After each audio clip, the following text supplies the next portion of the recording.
Welcome back, I'm Tedward, and today, thanks to McLaren Boston and Garage 42, we're finally getting a go in the 750S. This is a Spider variant, so the roof will retract. We'll play with that in a minute. But to me, the 750S is one of the last true spirited supercars out on the road today. Of course, we've got the competition from the new Revuelto and the Temerario, and Ferrari has quite the lineup, except I think McLaren has still captured the actual spirit of what a supercar is meant to be. Yes, they have an Artura that is electrified, but the 750S is all motor. It's a 4-liter twin-turbo flat-plane V8, twin-scroll turbos, by the way, so it should spool up nicely, all powering the rear wheels. And the shape should look pretty familiar because this is sort of a new iteration of the 720S. And if Porsche is any lesson learned, small incremental steps are a very good thing. We love 911s because they make small incremental steps, and this 750S is above and beyond what the 720S was, which was already one of the most perfect supercars in the world. The reason why isn't just because of its staggering numbers, its outrageous shape. It's because it's driver focused. It feels good. The weight of the steering, the brake pedal feeling like you're stepping on a block of wood, and the fact that it's not trying to stagger you with wild tire sizes. It's only a 245 section up front and a 305 in the rear. And keep in mind, this has no limited slip differential. It's an open differential, and it's making do with all of this power and still putting it down. So the real magic behind a 750S is in its suspension. There's no sway bars. It has this wild hydraulic system, and it manages to keep this thing flat and level and always as you need it. But at the same time, despite all of its technological trickery and engineering, it's also direct, and it always feels like you're on point. So let's take a look around. This is McLaren orange. It looks papaya, but there's a papaya spark color that has all kinds of metallic flake. This is more of a gloss, so that's why it's McLaren orange. We've got the paint-matched calipers down here on the lightweight wheels. And when we open the dihedral doors, you're immediately greeted with the idea that this is a carbon monocoque chassis. All the things that make us happy. What's wild, though, is as extreme as this looks, sometimes it's as docile as a Bentley. When you're driving over unpleasant bumps, this supercar turns into a real peach, and it's oddly daily drivable. Now, this one is a Spider, and our friend here, Jude from McLaren Boston, is going to retract the top for us. Feel free to start it if you need to, but I think one of the coolest things about these cars is getting that top-down experience and making sure you can see and experience everything.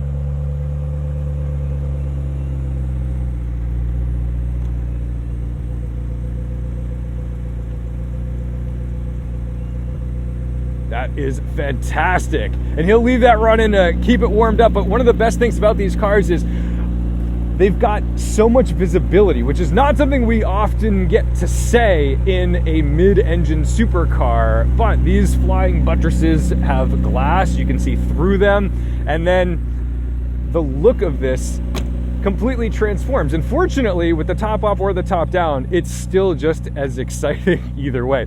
Now, another step up on the 750S. Obviously, 740 horsepower is a step up from the 720S, but in addition to that, it also has more downforce. So that rear wing is a little more insane, and you're gonna see that popping up and down as we get on the brakes. In addition to that, they've retuned the suspension, softer damper rates up front, stiffer in the rear. At the end of the day, a better 720S is always welcome. So let's get out and take it for a ride.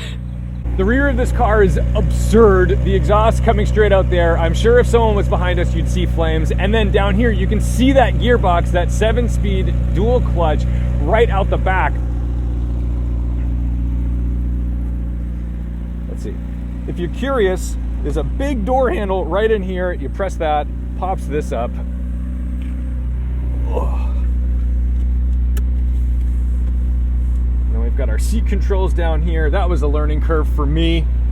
Of course, we've got Bowers & Wilkins, so a wonderful sound system. The interior of these cars always makes me very happy just because they're simple, they're driver focused. Yes, there's some screens, you've got Apple CarPlay and all that good stuff, but it's not over the top. And they've also simplified a little bit the gauge cluster from the 720S, which used to rotate, which very cool. I'm not so sure that I want to have to make warranty claims, and something being static that doesn't need to move, just fine with me. I'm okay with that. Down here, we'll light the engine for you just so you can hear it from inside. You've got the new papaya orange start button. Wonderful. All right, and then steering wheel, very simplistic. We still have the same old setup that we know and love with these paddle shifters. They're connected through the back of the steering wheel, so you can actually push it forward or pull it back. You can one-handed drive this, but I don't recommend it because that probably means you're on your phone. Up here, you've got controls for your modes, manual mode, and you're also your suspension over here. So you can kind of play around and adjust as needed. Let's see, we'll go sport. And sport for now. We'll probably end up going into comfort on the handling just because a softer McLaren is always a nice thing to have. Our DNR, which I always feel like this is a little ominous just because DNR is a do not resuscitate, but I think we won't need that. It amplifies the excitement of what it is. And it's a little chilly today, so we're gonna see what we can do if we can hook up, and we'll start off with it top down. We'll see how this all works out from a noise perspective.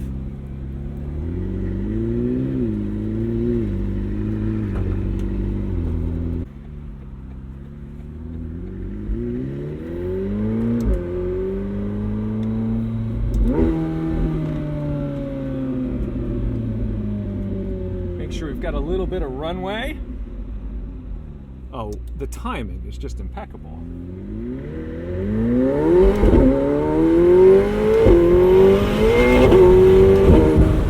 Wheel spin in a third, which is just so charming.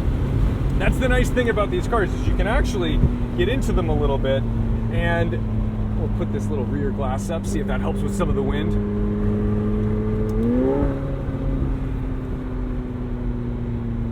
There's always a sense of excitement in these cars. They've always put a little too much.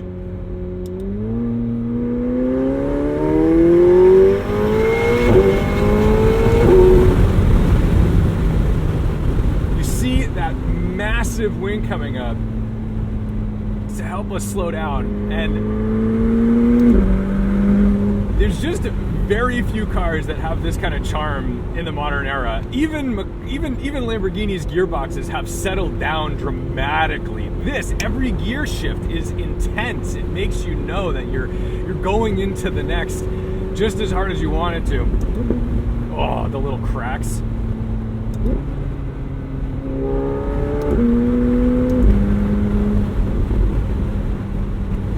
So one of the things when these came out was that they were V8s, and supercars we think of as V10s, V12s, things that are a little extreme.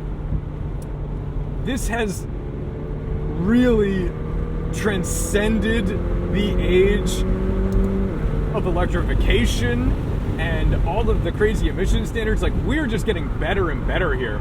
And what's wild is this engine was originally derived from a Nissan race car V8. McLaren went and bought the patent, the design for that. And that's why occasionally, you may mistake the sound of a McLaren V8 for a VQ until you realize a little better.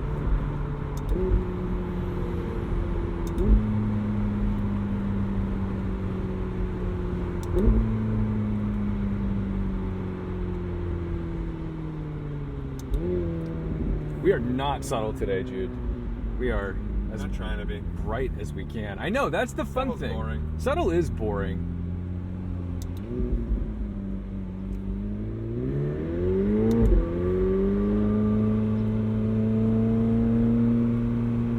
I don't think you even need headlights in this car. I think you just exist. The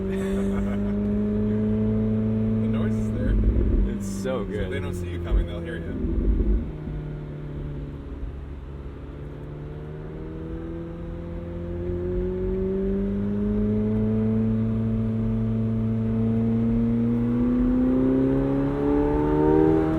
The shameless insanity of the Concord Rotary never gets old.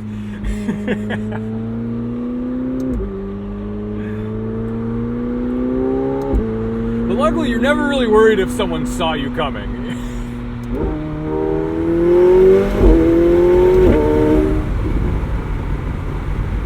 It's funny how just short shifting this, you're already still on the brink of wheel spin, because we don't really have tire temps yet. We're gonna try to warm them up a little bit, because what I'd like to do is take you down to a couple corners and enjoy the handling aspects of this thing.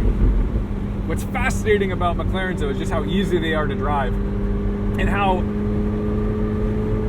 this car with its numbers is ultra luxurious and comfortable. I mean, I'm sure your passenger is always going to be horrified because you've essentially got a loaded weapon under your right foot, and they're just waiting to see if you're going to pull the trigger and hope that you have the skills and sanity to maintain the vehicle in upright and locked position. But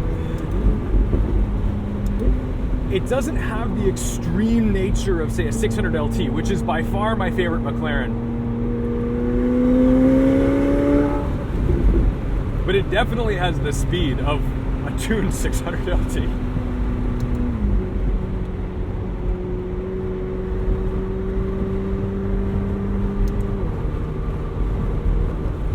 One of the changes they made from 720S to 750S was also the 15% shorter final drive. So it's going to rev a little bit higher, but it's all in the name of performance.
While we wait for this Prius to evacuate our cloverleaf, I love just how stable and natural these cars feel, and there's very little learning curve. A lot of supercars go a little crazier on the steering. While this actually does have a faster steering rack than the 720S that it replaces, it doesn't feel unnatural.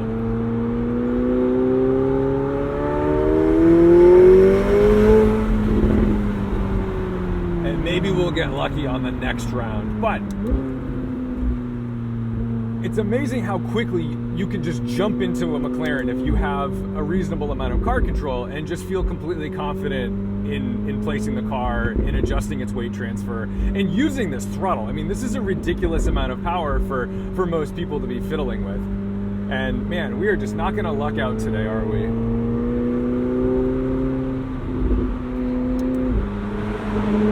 No matter how much power you have, you can't escape normal traffic. That's the deal. Give it another shot on the other side.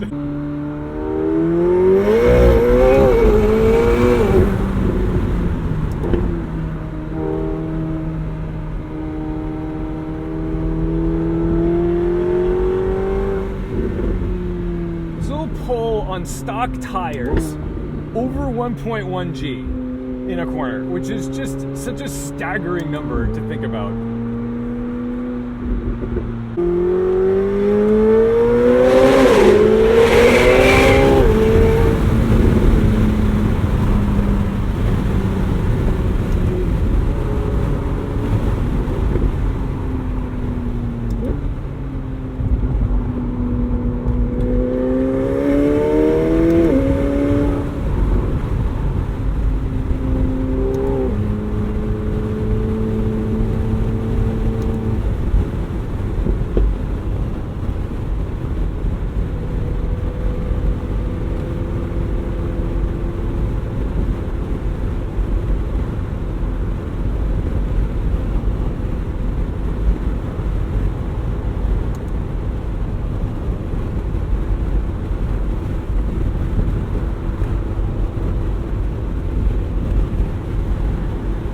So what is it like for you getting in the passenger seat with somebody who maybe is like experiencing this for the first time? We build up to it, you know what I mean? There's levels to it, and a lot of it's just exploring comfort zones, you know what I mean, and working your way up to it.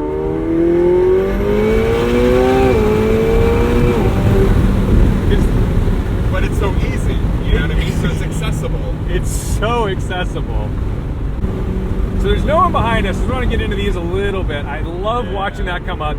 And the pedal feel on 750S, I feel like there's a little more travel than on 720S. I feel like they kind of softened it just enough to feel like you have to put less pressure on it. And that's a good thing for street driving.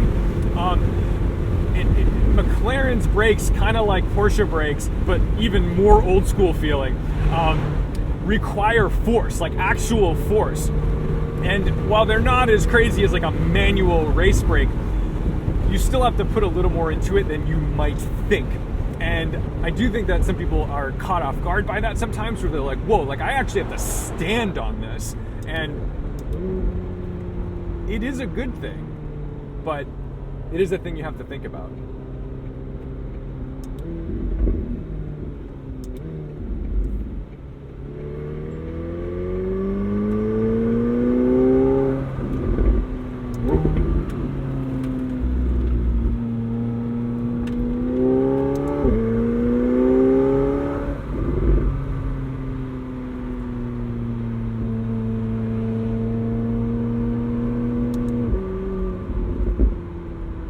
The best thing about these cars is just everything you interact with is special and intuitive and honed. I love steering this car. One of the most fun experiences of this car isn't even just the excessive lateral G-forces it's pulling on a street legal tire.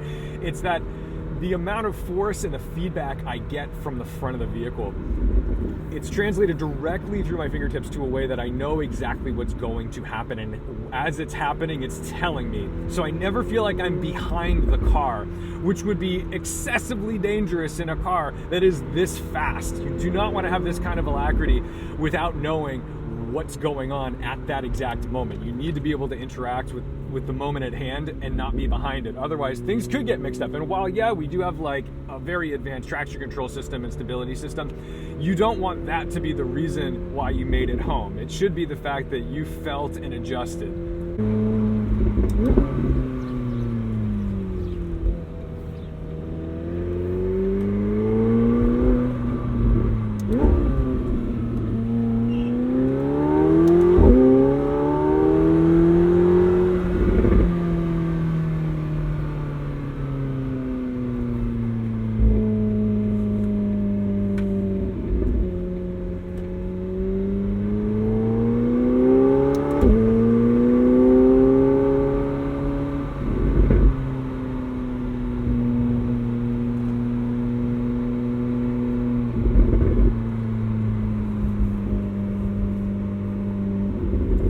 Let's see what this is top up. It's this guy right here? Yep. Just pull up on it.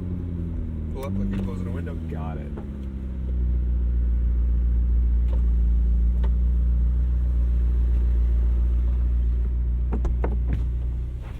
And that's exactly what you want. It's pretty quick.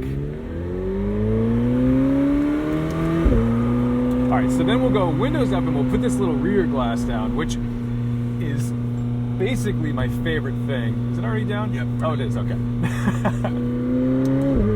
This is like the best feature of any supercar, whether it's an Aventador, Roadster, or whatever. Like, you need to be able to retract that. Even Chevy has figured this out with the Corvette, because that's what gets you all the extra noise that you actually want, but none of the wind noise that you don't.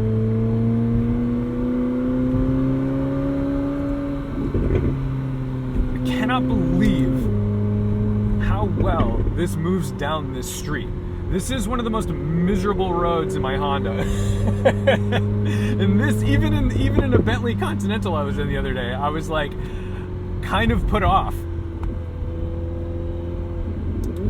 Even in sport or track mode, it's still super compliant. It's unbelievable. McLaren never want you to feel unsettled. No. Or like not confident. It's never bouncing over a bump. Yeah.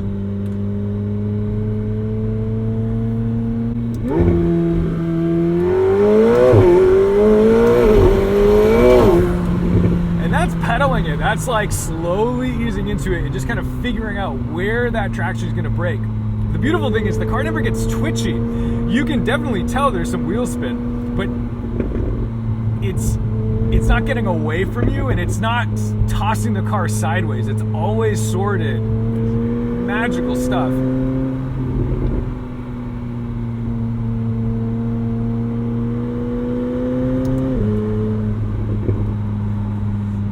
You know, I think it's less the power that gets you in trouble, but the suspension, because if I was in, let's say like a Huracan STO or Technica, I would be driving very slowly all over this. I wouldn't be able to carry any speed. Those are like the worst getaway cars in New England just because you can't avoid the nightmare potholes. This car, it just eliminates all of it, and you could basically go 100 everywhere.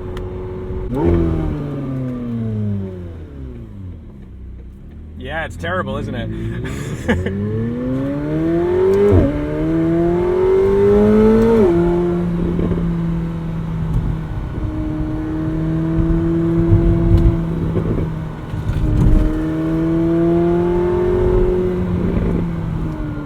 Take the pothole line and make sure we preserve these gorgeous lightweight wheels. But you know, that's the thing about a supercar. You will sometimes get some naysayers, and that was my favorite naysayer of all time, to have a ratty, probably 400,000 mile Panther platform with still the police light on the side, giving me the thumbs down.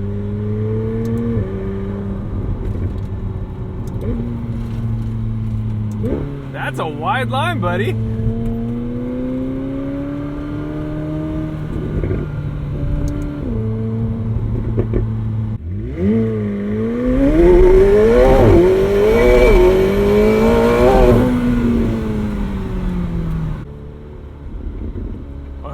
Enjoyed a quick jaunt in the 750S Spider. Thank you so much to McLaren Boston. Thanks to Garage 42 for hosting this event. It's always nice to get people out in these cars and show them what they can actually do in terms of performance. And it's a colorful day here. We've got a whole bunch of cars, and I'm gonna get back to this. But anyway, thank you so much for watching, liking, commenting, and subscribing. Don't forget to respect the drive. I'll see you in the next one. Oof. Good Lord, this is so good. More orange. Makes sense.